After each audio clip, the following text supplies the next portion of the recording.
She left you, and now every night feels like an echo of her absence. You replay the moments, the words, the way she walked away, and the pain refuses to let go. But what if I told you that the very thing tearing you apart could be turned into the power that makes her regret leaving you? In this video, I'm not giving you tricks or games. I'm giving you the shift that will change how you see yourself forever. So stay with me, because by the end, you won't just understand heartbreak, you'll know how to rise above it in a way she'll never forget. And if that's the man you're ready to become, subscribe. Now your reclaim begins here. Have you noticed that the harder you chase after someone who has already left, the smaller you begin to feel? It's almost as if every unanswered message, every desperate attempt to explain yourself strips away a layer of your dignity. This is the paradox of clinging. The more you try to hold on, the faster she slips away. In Jungian psychology, this moment is the collapse of the archetype called the lover. When it is balanced, this archetype brings passion, devotion, and intimacy. But when it tips into desperation, it blinds you. The lover becomes addicted to the very presence of the other, unable to imagine life without her. And that imbalance robs you of your value, not because you are less, but because you abandon yourself in the process. Neuroscience explains it too. When you beg, plead, or cling, you are not really acting from love. You are acting from the dopamine withdrawal of losing a reward. Your brain has built a pattern: her text equals pleasure, her smile equals relief. Remove that input suddenly, and the brain panics like an addict cut off from his supply. That panic is what you mistake for love. But in reality, it is a chemical craving reinforced by memory loops. I once worked with Michael, a 29-year-old software engineer. His girlfriend had left after 2 years together, and he spent months sending late-night texts, scrolling her social media, even waiting outside her workplace just to bump into her. He thought persistence would prove his love. In truth, it only confirmed his despair. The more he clung, the more she recoiled. What he didn't see was that every attempt to hold on made him appear less like a partner and more like a shadow of the man she once admired. Only when he stopped chasing, when he sat with the discomfort of silence, did his dignity begin to return. She noticed, not because he begged louder, but because he finally stood still. If you find yourself in that same cycle, here's the action. I invite you to take tonight. Pause before you reach for the phone. Feel the urge to text, then breathe instead. Notice how the craving rises like a wave and eventually subsides. This is not weakness. It is your nervous system rewiring itself. Every moment you resist the pull, you reclaim a piece of yourself she cannot touch. Because the truth is, she cannot regret leaving a man who is drowning in his own desperation. But she will notice when the lover archetype within you begins to steady, when you stand not as a beggar of affection, but as a bearer of self-respect. That shift is the first spark of transformation. And as you begin to loosen your grip, a space opens one where something new can grow. That's where we're headed next, rebuilding the foundation of your value, not in her eyes, but in your own. There's a moment after heartbreak when you look into the mirror and barely recognize yourself. Not because your face has changed, but because the man staring back feels smaller, emptier, stripped of the certainty he once carried. That emptiness can be terrifying, but it can also be the ground where your strength is rebuilt.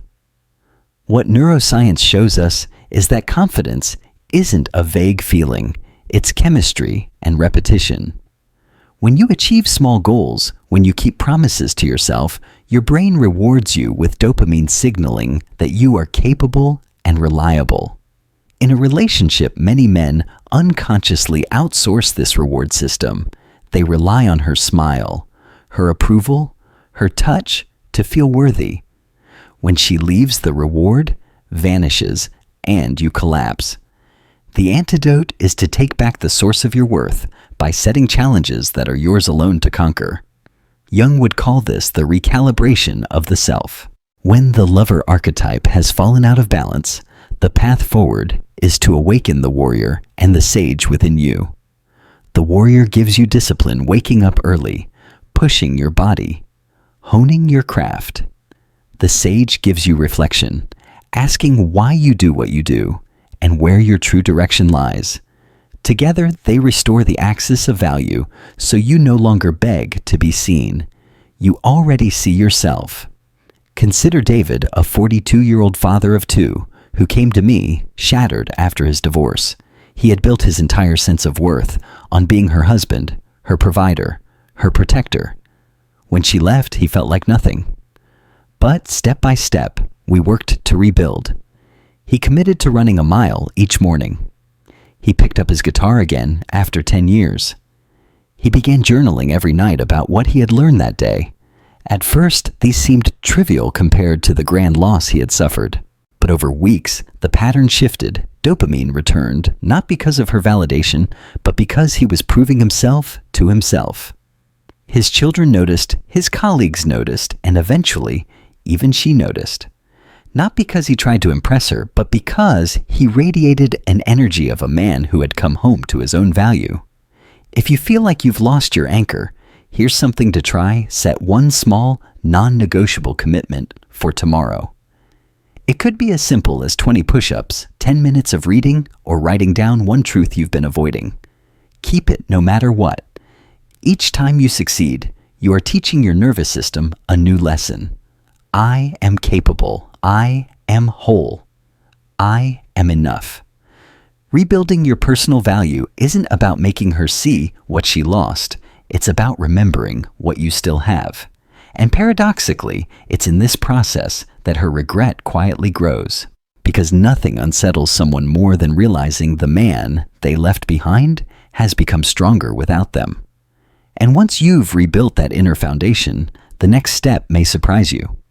It isn't to shout your strength, it's to master the silence that speaks louder than words. There is a unique kind of torment in silence after a breakup.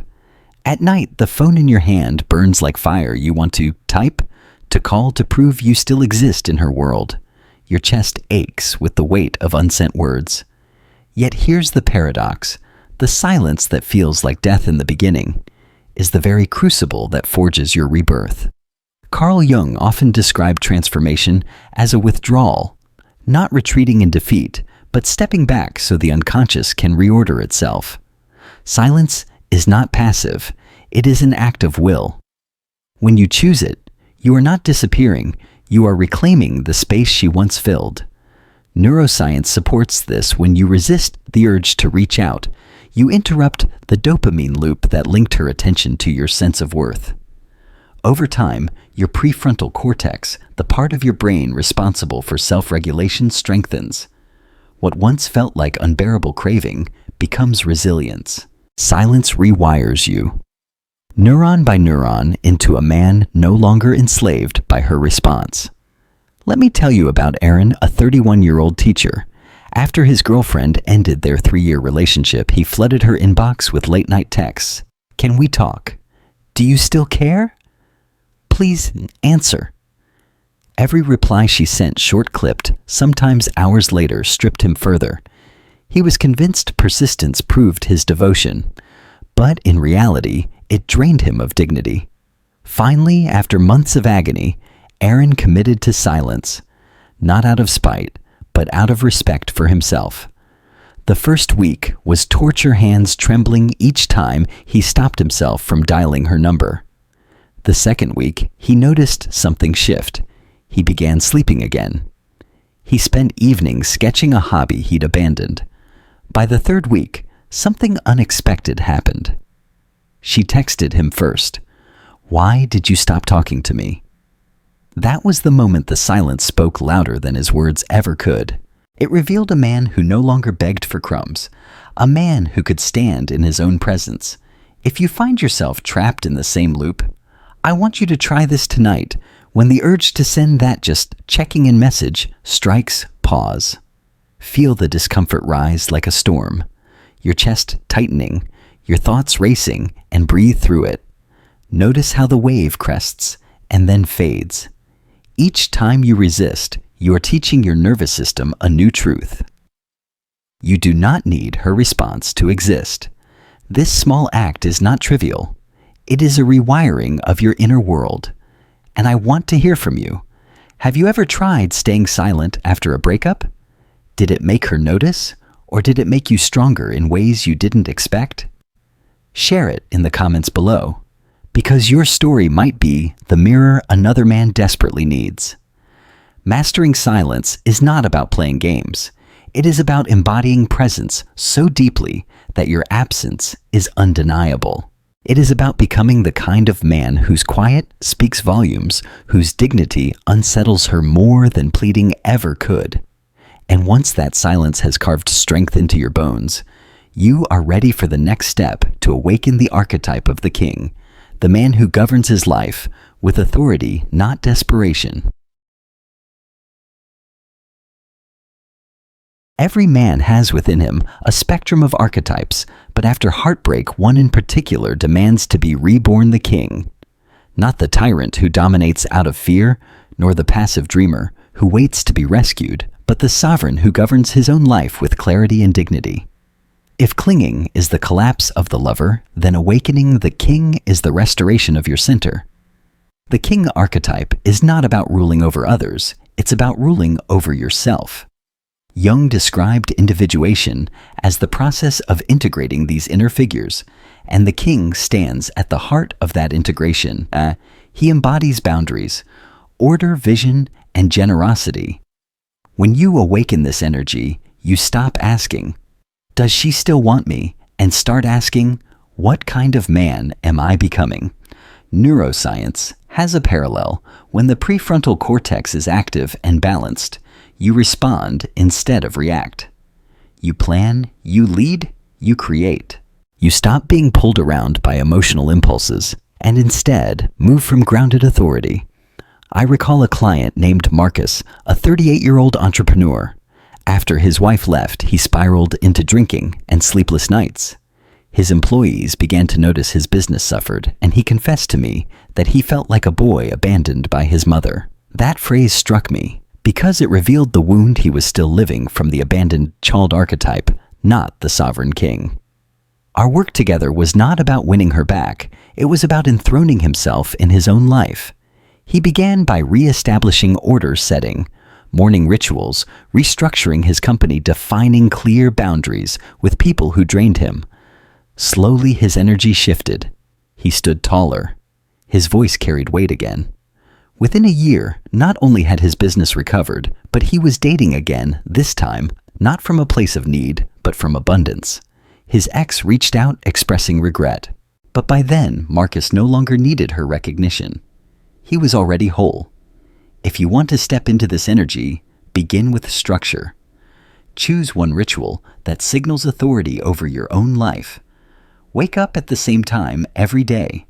Write down your goals. Review your progress weekly.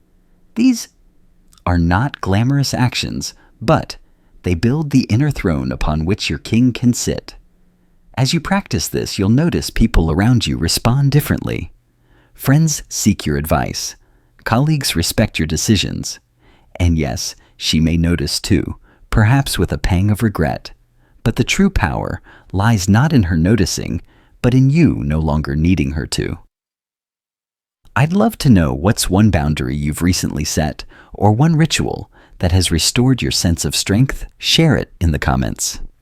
Your example may help another man rise. Awakening, the king does not erase the lover, it balances him. Passion without sovereignty becomes obsession. Sovereignty without passion becomes cold. Together they make you whole. And once you are seated firmly on that inner throne, you are ready for the final step to reconnect not with her, but with something far greater, your purpose. There comes a turning point when you finally stop asking about her and start asking about yourself.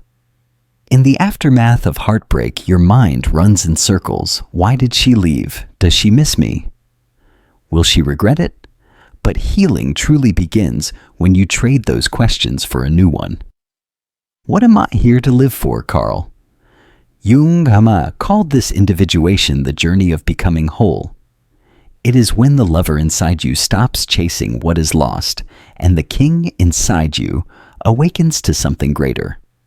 Purpose is not abstract philosophy. It is the ground you walk on when everything else has been stripped away.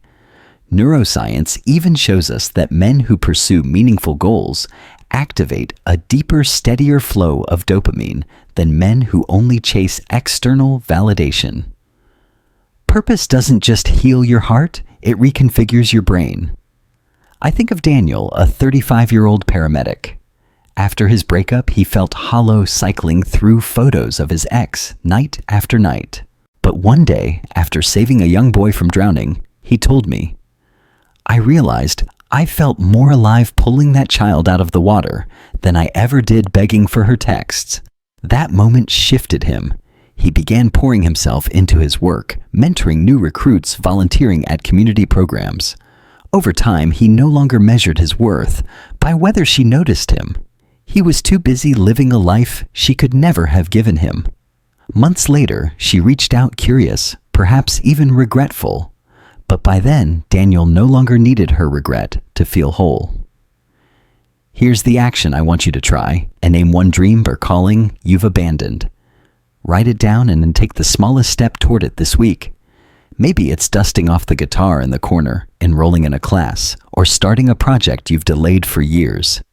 Each step plants your energy into fertile ground. And with each step, you'll feel the quiet shift from being a man haunted by the past to being a man led by vision. And here is the payoff: when you reconnect with your purpose, you no longer need her to regret leaving. Because the irony is, regret finds her on its own.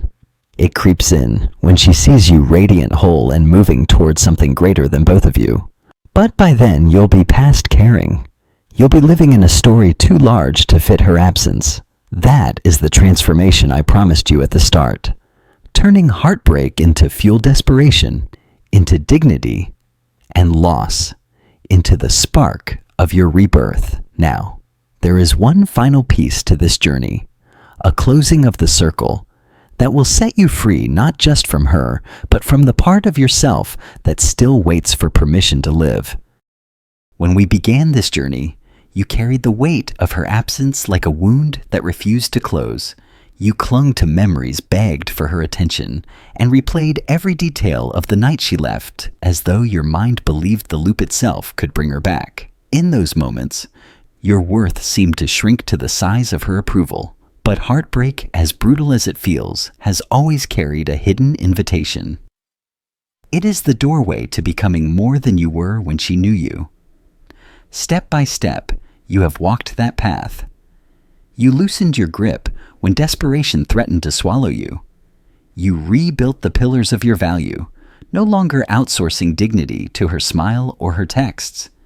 You tasted the discipline of silence, discovering that absence can speak louder than pleas. You enthroned the king within claiming sovereignty over your own life. And finally, you reconnected with your purpose, the steady fire that outshines any fleeting flame of romance. This is not just recovery. This is metamorphosis. Here is what neuroscience reveals when you engage in these practices: discipline, silence, purpose. Your brain literally reshapes. Neural pathways that once obsessed over her attention weaken while circuits tied it to self-regulation and long-term reward strengthen. Cortisol levels that once spiked with every unanswered message begin to settle. Dopamine, instead of spiking only with her approval, starts flowing as you master challenges of your own design. Biology itself begins to confirm what your soul already knows: you are not broken. You are reformed. And Jung would tell us that this is individuation in motion.